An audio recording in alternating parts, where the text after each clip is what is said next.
outstanding.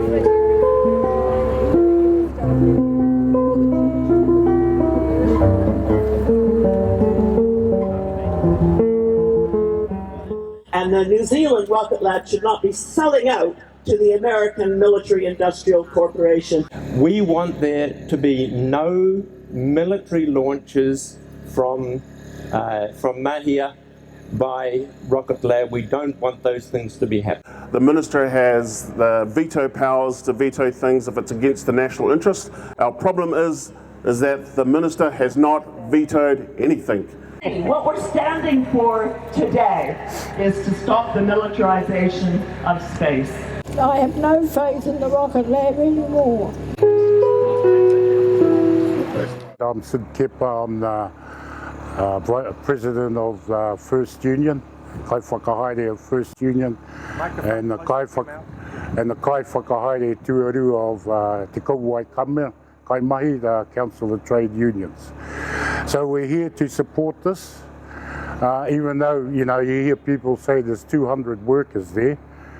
Yeah, everybody gets redundant, but they're going to make the whole of everybody redundant by doing this, putting that stuff up there, stuffing up our bloody planet.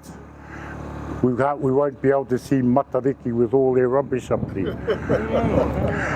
Rauranga tirama, karanga mai. Karanga mai ra, rauranga tirama. Karanga mai ra, rauranga tirama. Kutaka kotahi etu nei.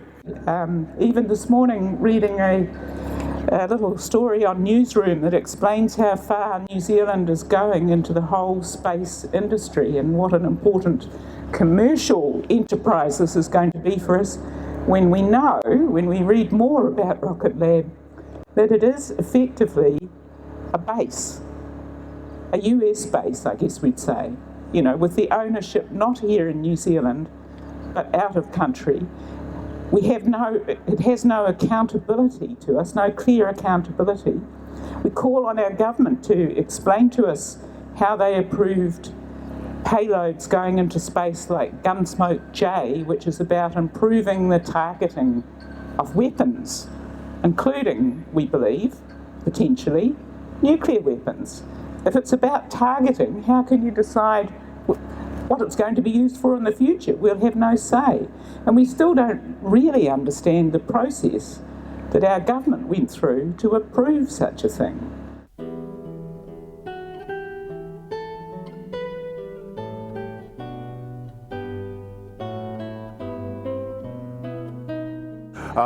So today I'd like to announce that on behalf of the Greens, I will be launching a private members bill to prohibit the launching of military payloads from New Zealand soil. It's going to amend the Outer Space and High Altitudes Activities Act, because that's the primary legislation that is being used to actually get permission to launch things into outer space. Currently within that act, the Minister has the veto powers to veto things if it's against the national interest. Our problem is that the Minister has not vetoed anything.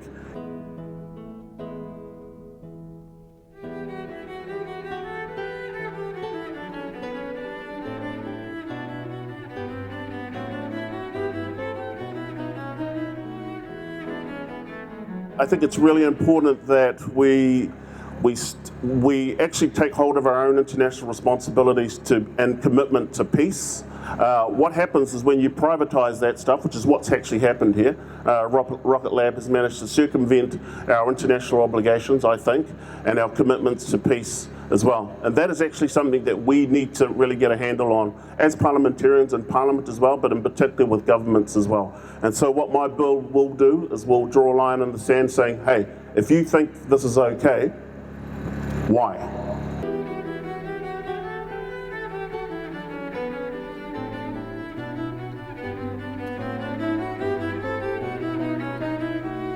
And then we also heard about environmental impacts. And Sid talked a little bit about them sending space junk into outer space and how bad that is, but then also the impacts on the launch areas as well. So there are a large number of concerns about the impacts on the environment itself, on native bird species and other species that are around the launch area within Mahia as well. So there are a lot of questions.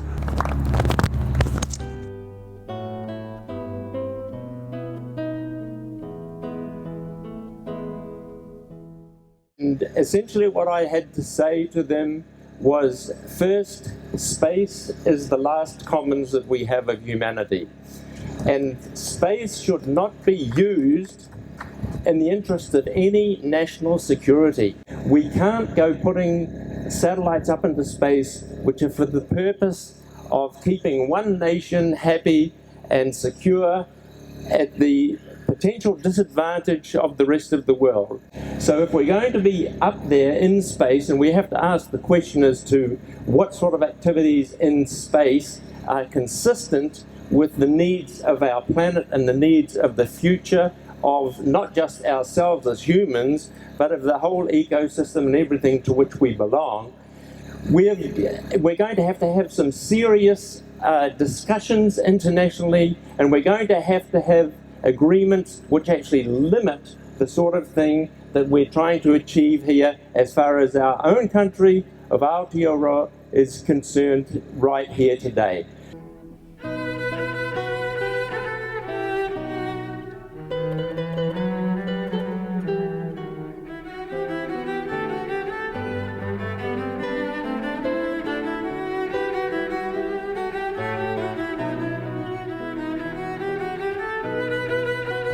The issue that we've got is actually one to take it from here further out, and it needs to be taken for any of you who are in the Labour Party, at regional meetings, at policy committee meetings, up to the government, because it was the mass action around New Zealand and then through the Labour Party that got the legislation of 1987 to be a nuclear weapon-free country. And what's happening here is part of an undermining of that aim of the people of New Zealand. And the aim was for an independent foreign policy. It was very good in the meeting to have Peter Wills there, particularly his knowledge of physics. But throughout New Zealand, we have knowledge of everybody that we want an independent foreign policy. It's impossible to have an independent foreign policy if you work with the United States military. And the bill that's just been outlined to you is an important part of putting back integrity into our quest for an independent foreign policy.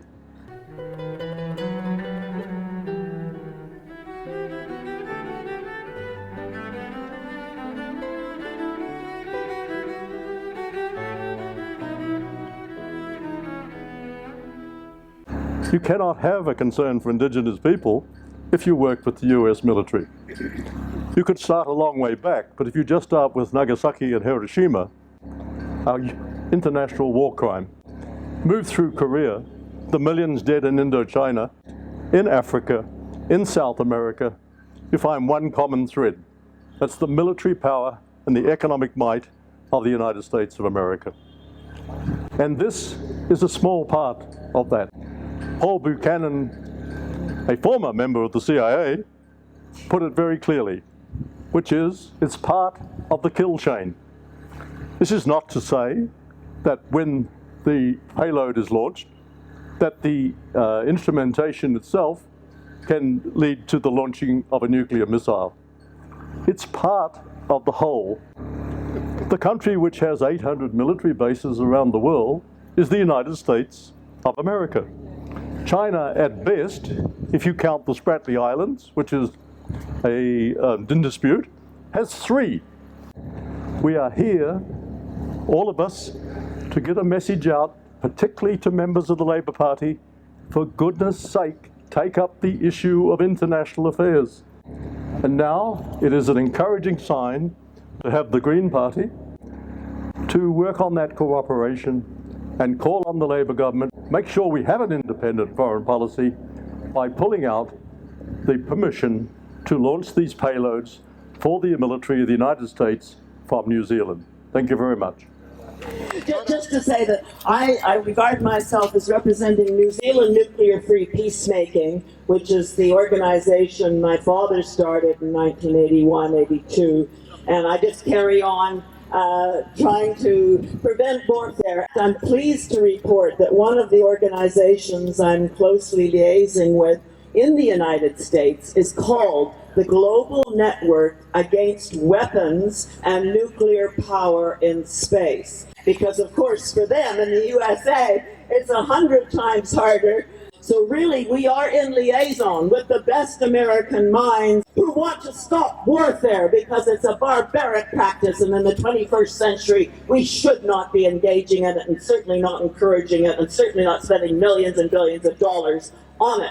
And the New Zealand Rocket Lab should not be selling out to the American Military Industrial Corporation.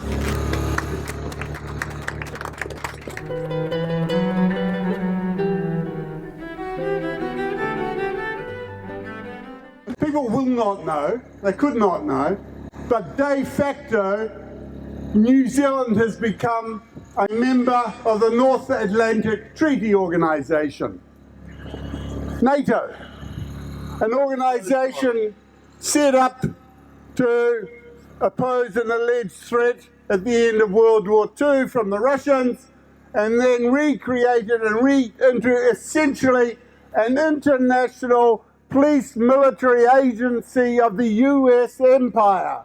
It's run by the US.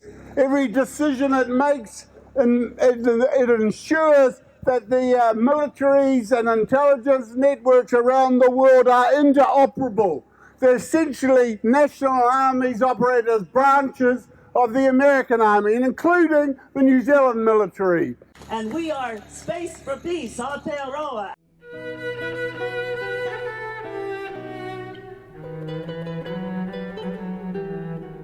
With the potential to do amazing things with technology comes a massive responsibility. My focus today is talking about the potential health and environmental implications of the communication systems that will be necessary to control these satellites. They're all going to be controlled by incredibly sophisticated, high-powered electromagnetic frequencies, also known as wireless radiation. How safe is this going to be? Well, given that that's happening in the context of something like 100,000 satellites being launched in the next few years by various companies, including SpaceX, there are already numerous studies showing existing systems are damaging to human health at levels well below the safety standards that are set in New Zealand. Now, when you add space to that, you've got another layer. You've got the existing systems that are on Earth, and on top of all that, we're going to have the layer of electromagnetic radiation required to power or control these weaponized satellites in space.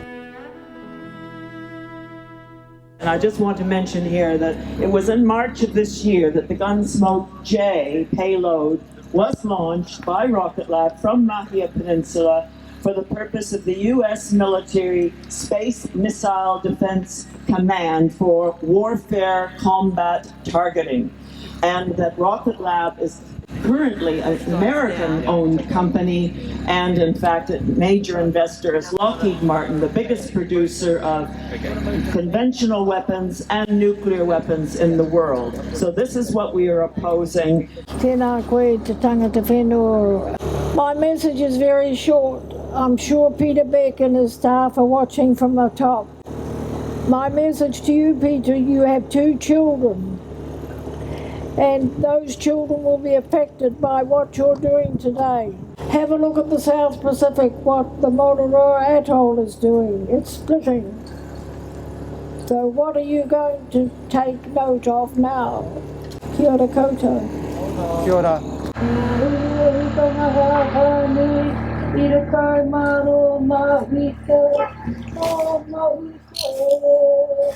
So I think the good news is that we're taking a stand, we're drawing a line in the sand on this day, the winter solstice of Matariki. And we are so grateful that so many of us have been able to come together and create the spearhead of collective consciousness and conscience for the well-being of humanity and the blessed Mother Earth, Papatuanuku.